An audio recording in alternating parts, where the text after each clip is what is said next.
विदेशी बहू एपिसोड 6। पिछले एपिसोड में आपने देखा कि शिरीषा जाकर रंगैया से बात करती है और किस तरह वो लोग शिरीषा का मजाक उड़ाते हैं। उसके बाद शिरीषा जाकर उस बैल से बातें करती है और किस तरह वो बैल शिरीषा को लात मारता है। उसकी वजह से किस तरह शिरीषा हवा में उड़कर नीचे गिरती है। इन सब के बाद वो लोग मंदिर जाते हैं और वहाँ शिरीषा किस तरह मंदिर के पुजारी से इंग्लिश में मंत्र पढ़ने को बोलती है। ये बात सुनकर वहाँ आए सभी लोग दंग रह जाते हैं। ये सब हमने पिछले एपिसोड में देखा था ना? क्या अभी तक नहीं देखा? तो नीचे दिए हुए लिंक को क्लिक कीजिए और अभी उस वीडियो को भी देखिए। हमारे वीडियोस मिस ना हो इसीलिए हमारे चैनल को सब्सक्राइब कीजिए। अब आगे की कहानी। शिरीषा मंदिर के पुजारी से अंग्रेजी में मंत्र पढ़ने को बोलती है। ये बात सुनकर वहाँ आए सभी लोग दंग रह जाते हैं। तभी शिरीषा की सास वसुंधरा बोली, मंत्र कोई इंग्लिश में कैसे पढ़ सकता है बहू? तेरा दिमाग काम कर रहा है या नहीं?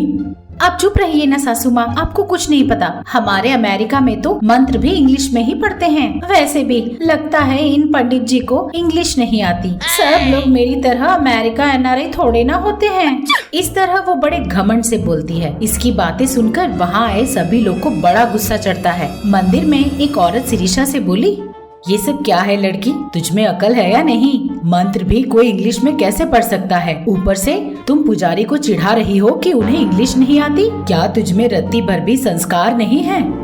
अरे अभी मैंने क्या बोल दिया कि आप लोगों को इतना गुस्सा आ रहा है? मैंने तो बस इंग्लिश में मंत्र पढ़ने को बोला है, इसमें गलत क्या है?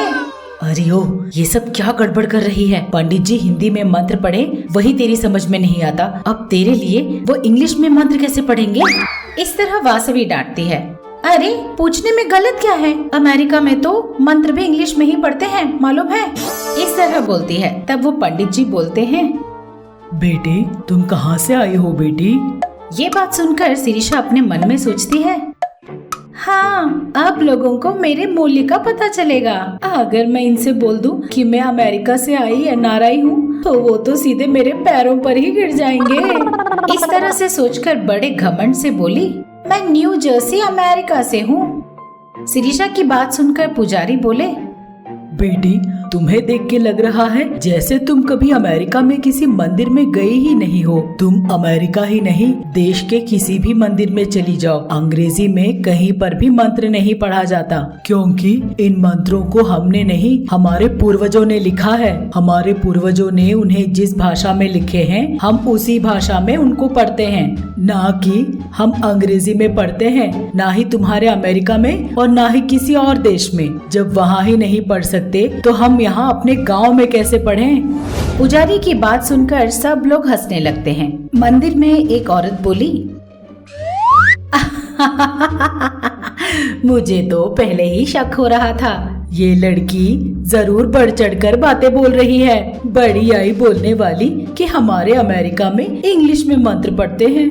अरे कभी उन मंदिरों में गई भी हो तुम?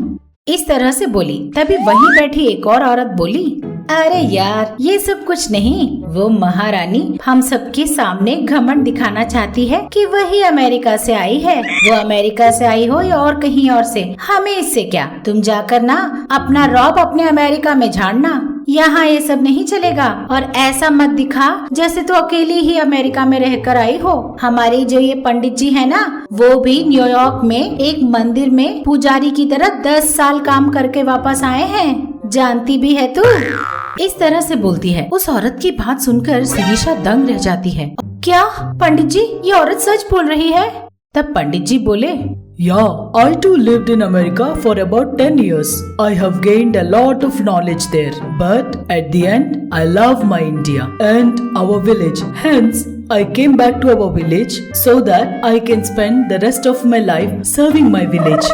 इस तरह से पंडित जी इंग्लिश में बोलते हैं। पंडित जी की बात सुनकर शिरीषा तो जैसे हिल जाती है। अपमान की भावना से अपना सर झुका लेती है। वहीं खड़ी वासवी से बोली, ये सब क्या है दीदी जो मैं देख रही हूँ और सुन रही हूँ? ये सब सच है या झूठ? हमारे गांव के मंदिर के पुजारी इंग्लिश में बात कर रहे हैं।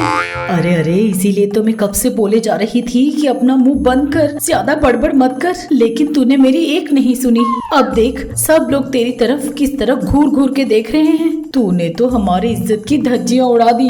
इस तरह वो शिरीषा को डांटती है। ये सब होने के बाद शिरीषा बहुत दुखी हो जाती है। वो ये सह नहीं पाती है कि सब लोग उसे बड़े गुस्से से देख रहे थे। इस अपमान की वजह से वो वहाँ से चली जाती है। वासवी शिरीषा को रोकने की कोशिश करती है। तब वसुंधरा वासवी को रोककर बोलती है, अरे बहू, उसे जाने दे, थोड़े देर उसे अकेला छोड़ दे। जब उसे उसकी गलती का एहसास होगा वो खुद ब खुद वापस आ जाएगी।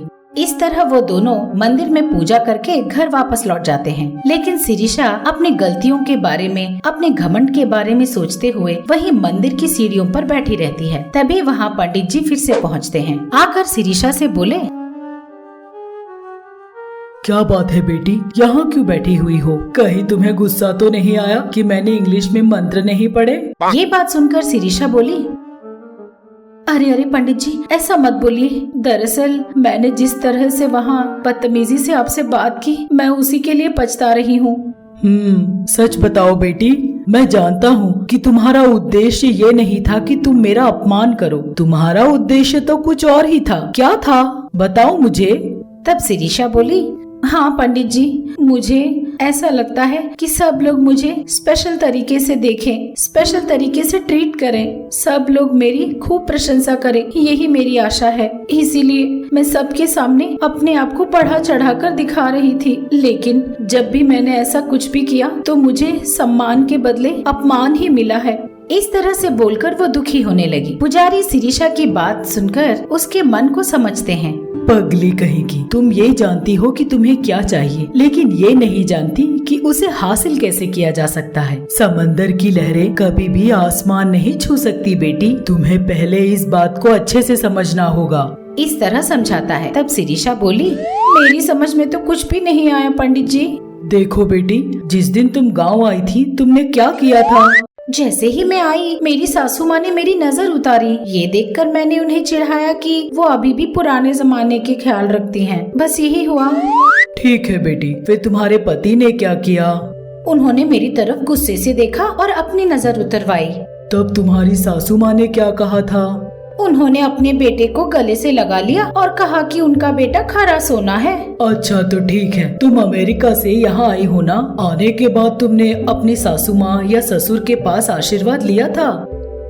नहीं पंडित जी। क्यों नहीं लिया? बड़ों से आशीर्वाद लेना तो अच्छी बात होती है ना।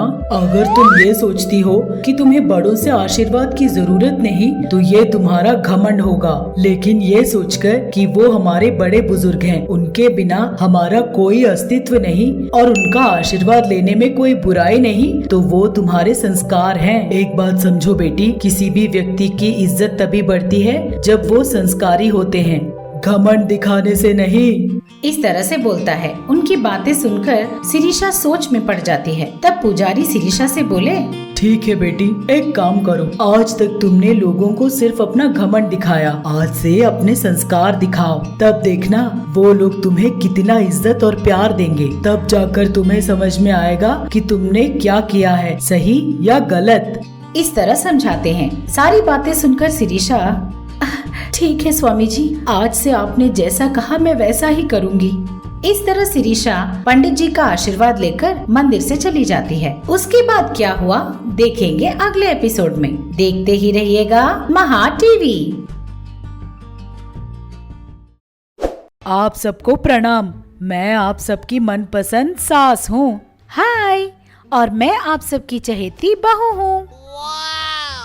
अब से आप लोगों का मन बहलाने के लिए और आप लोगों को खुश करने के लिए हम महा टीवी के साथ आप लोगों से मिलने आ रहे हैं। तो अब देर किस बात की, अभी हमारे चैनल को सब्सक्राइब कीजिए। नोटिफिकेशन के लिए घंटी बजाना ना भूलिए। आपको सास पसंद है या बहू पसंद है, कमेंट्स में जरूर लिखिए। देखते रहिएगा महा टीवी।